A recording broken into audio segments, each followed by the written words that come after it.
This is Adam Gorney with the Respect My Decision podcast this week with a very special guest, former four-star wide receiver, Ahmmon Richards. And it might feel like football is a long way away from you, but what do you remember of those days as being a recruit and kind of going through the process and dealing with all that stuff, especially down in South Florida?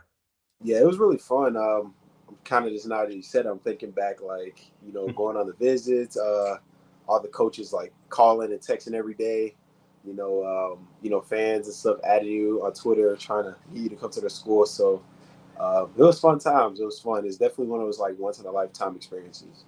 Was it always going to be Miami for you? Was it going to be tough to beat those guys for you, or how did that kind of progress through the recruiting process?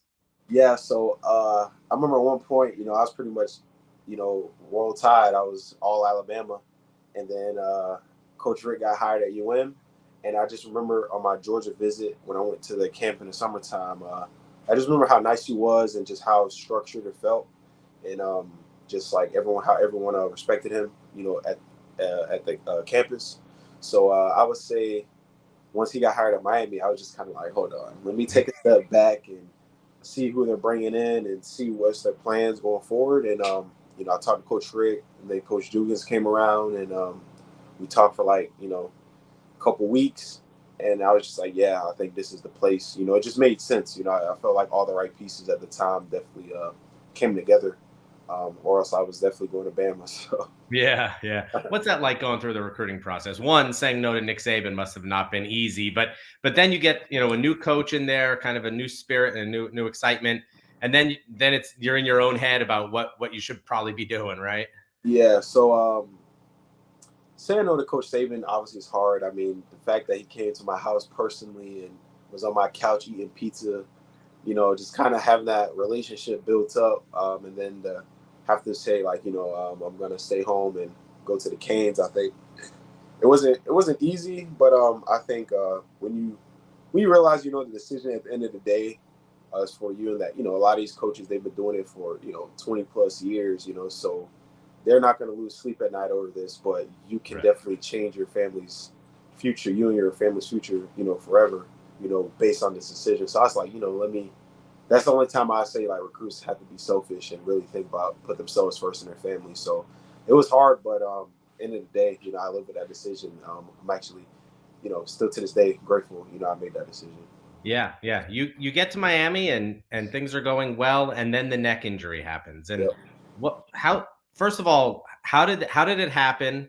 What do you remember of it? And just how petrified is that situation? Yeah. So I remember it was like going into like that season we were going to play LSU, and I remember like that whole camp. I just remember just having just a lot of pain. Usually, like stingers is part of football and stuff like Yeah. that, but it was like happening a lot often, and the pain was lasting a lot longer. So it didn't really feel like normal. So I was like, got to the game, and I just wasn't feeling right. Um, and then after the game, I told Vinny, because it was like I kind of kept it to myself the whole time. The year before I was fighting injuries the whole year with my torn hamstring and stuff like that. So I really didn't want to come into the next year like, all right, here we go again. So I kind of was like not saying anything about it, but then it's just something was like I gotta speak up about it. So I did. Got checked up on, and then doctor was just like, yeah, you shouldn't be playing with that, or at any moment, you can break your neck or have permanent nerve damage, stuff like that. So I was just like, I made the decision. I was like, yeah, this, I shouldn't be playing, and he wasn't gonna clear me anyway. So I was just like, so it really happened overnight. I remember it was that night we were at the doctor, and then I called. I got back to campus, and then I ran into one of the coaches, and I told him. Then obviously I had a doctor tell my dad because I couldn't tell him. So Yeah. I already knew what type of decision, is how it was going to impact the family. So I was just like, but it was tough at the time for sure. How important is that though? Like you said, you don't want to be the guy that's always injured, that always Yeah, has to deal with that stuff. But you also have to advocate for yourself, especially with injuries that could affect literally the rest of your life, right? I mean, yeah. what's that balance that you have to strike? It's hard, right? Because you're, how it is. You're kind of, I wouldn't say pressured, but the tough stigma, in football is like, if you're injured, you still got to play, stuff like that.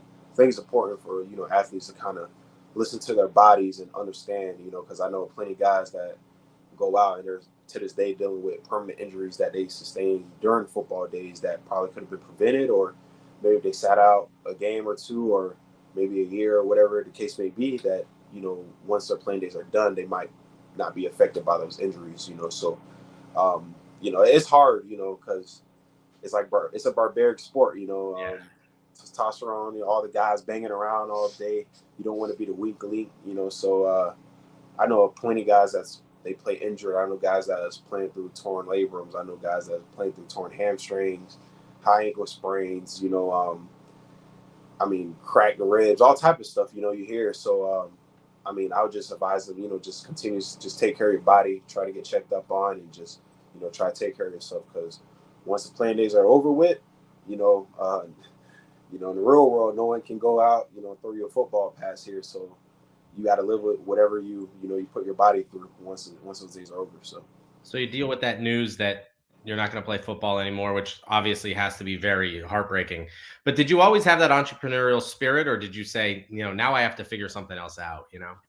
It's always been in me. My mind has always been like education, and because I get it from my dad. He's a real entrepreneur. He had his own restaurant. He's worked in numerous fields. He was a director for nursing colleges and stuff like that. So I've always seen him just like hustle. At one point in life, when I was younger, he threw newspaper for the Palm Beach Post. So he's always just done whatever whatever it takes, to provide. So I've always seen it. So going to school, and once just being in school, even when I was playing, I was always just thinking like, okay, my dad be telling me about real estate because he does that on the side as well. Just different avenues. I'm always just like, okay, I'm more than an athlete, but I never thought that day would come this fast. I was thinking once my days are playing, once I'm retired, all that type of stuff, I can kind of have my mind in the right place. But it's been in me. So the transition was hard, but it just took, I'll say, a while for me to realize like what I want to do, because you can do a lot, but I was just like, what do I like? What do I actually enjoy doing? What I'm happy with, doing. So I was just like, let me just hop in the business world and figure it out. So Yeah. Yeah. I don't know about you, but when I hear college hunks, I mean, I'm drawn right to it, right? Like that. But it's a catchy name, college hunks, hauling junk and moving. How did this kind of come together? How did it all really kind of formulate itself? yeah, so College Hunks, it's a franchise.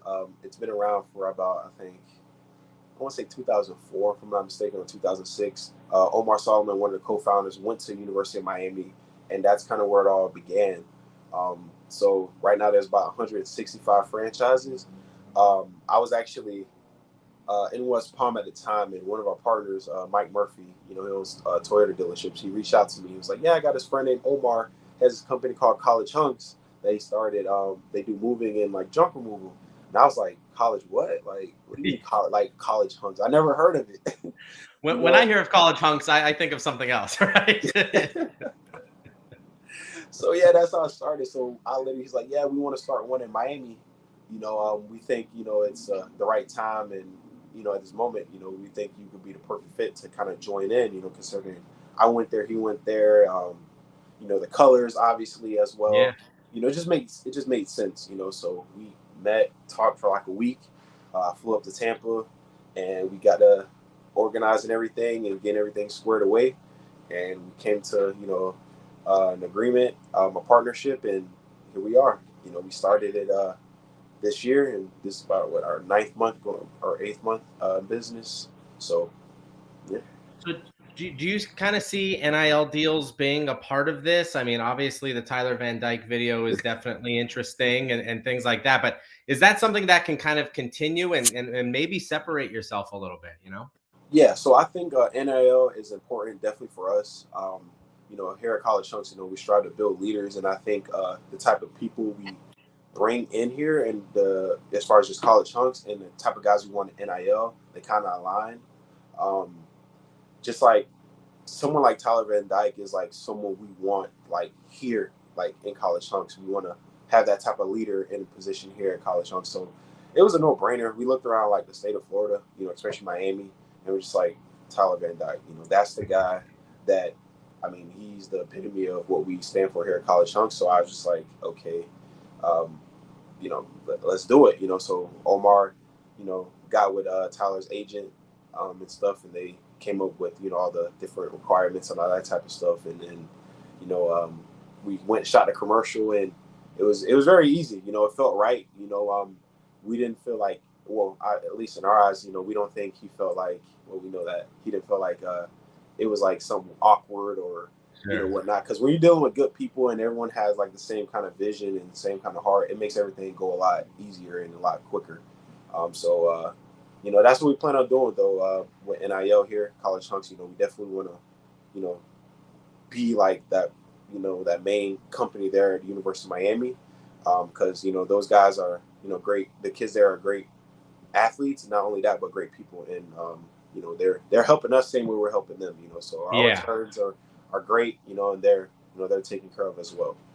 Take me behind the scenes about how this works. I mean, does someone reach out to Tyler Van Dyke's business manager or agent or something, and then it's kind of figured out money wise, and then it's shot, and then is it that easy, or is it a little more complicated? Yeah, it's a little bit more complicated, because the business at the end of the day, you want to have the right amount of value, from the athlete, and then the athlete has to kind of agree to it and want to do it, Yeah. because not every athlete is going to just, I mean, they might, but the prominent ones, the really good ones, with like they're signed to like guys like Drew Rosenhaus. That's who Tyler Van Dyke's with. Yeah. They're gonna, they know the value they have in an athlete, so you're gonna kind of have to go back and forth for a little second, But I think in our case, we're just willing to, get someone like Tyler Van Dyke, on board, because he could definitely help our company grow, just from him posting about us and just being a part of the brand. That's good enough for us. It's not. It can be. I think if you're doing like a long-term partnership, I think it can get a little tedious as far as requirements throughout every month and all that type of stuff. But for us, I think we weren't trying to make it a pressure type situation with a guy that's playing for our school. Yeah. We took care of him. We took care of him, and then he took care of us. So. Yeah, yeah. And talk about the business. This seems perfect for a college town, right? Kids are moving in, kids are moving out. There's apartments. There's a whole lot of junk to move, right? Yep. Yes, sir. So that's like one of our goals. We want to be able to move the entire city of Miami, especially the University of Miami. There's college students, like you're saying, moving in and out. Literally every semester. The summertime. Obviously, they're going back home. So definitely getting into the University of Miami, being a preferred moving company there, and then just like really all these apartment high rises down here in the city of Miami. Our goal is to try and get into, you know, at least 100 of them. Yeah. Because people are moving every single day. Whether it's good or bad, whether people are getting evicted or just leaving or moving across town or moving from the apartment to the next, or even moving within the building. We had that a couple times here. But our goal is just to move the entire city of Miami. We want to be that prominent company down here. And anyone that likes the Canes, I think, they kind of see the truck and the colors, and I think they already kind of on our side a little bit. Yeah, and I've moved a lot in my life, and it's complete hell to do it yourself. So, I mean, it is absolutely worth every dollar to hire some strong guys to come in and do it while you can kind of just drive your car to the next place. Listen, I told my mom, I moved in college, and I told my mom I would never, ever move ever again by myself. Because me and her were just grabbing couches, trying to get more of the balcony, all type of stuff. And I was like, Yeah. listen, mom, I'll pay whatever. I'm never doing this again. It was way too much. So I get it. I've been there. I've done it. So that's our message. We try to provide stress-free moving, junk removal for all our customers. As a former player, seeing Mario there now, how big is that, and how cool is it to see kind of what he's building and what's kind of going on there? Feels. I know people say this every time we get a new coach. Yeah, The same thing, but this time around it feels refreshing. It feels right. The timing, everything about it. I think the support from the school, from a financial standpoint as well. I think everyone's on the same board. On the same have the same mindset. I think once the football team's doing great, I think everything else in the school falls right along with it. So I think finally administration and everyone from top to bottom realizes that, and they're like, let's put all our resources into that so we can be the best program and really compete like the Alabamas, Ohio States, Georgias. Let's give the support, to the coaching. Now we got, I mean, as many assistant coaches I think I've ever seen at Miami now than we ever had. Yeah. But if you look at like Alabama, Clemson, if you look at their sideline, they have literally like 25, 50 assistant coaches, to help, provide assistance to these coaches, because one coach can't do it by himself. Right. When I was there, like Coach Dugans, I know he had like, one other assistant like helping, but one's not enough, in today's day and age. You got a room full of, you know, 11 receivers, trying to keep up with everyone and it's a lot. So I think the more support makes everything and makes everyone's job a lot easier.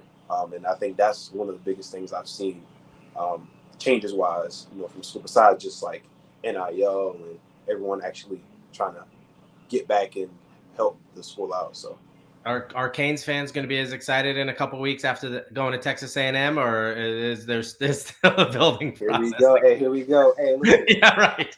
I will say this, man. Texas A&M, they're a good program. I think Jimbo Fisher over there, he's doing a great job. But I like us. End of the day, I think the difference in that game is going to be like the quarterback play, and I'm betting everything on Tyler Van Dyke any day of the week. I've seen it firsthand, so I like us, in a win. So I wouldn't be. I'm not. It's not going to surprise me win the game, to be honest. It's not going to be like a blowout or anything. It's going to be a dog fight. It's going to come down to who's well prepared, who's well coached, all that type of stuff, the little things, special teams. But end of the day, our quarterback versus their quarterback. So I like us.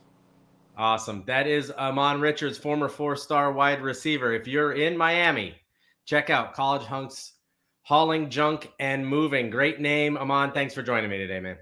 Thank you, man. I gotta get that U up there.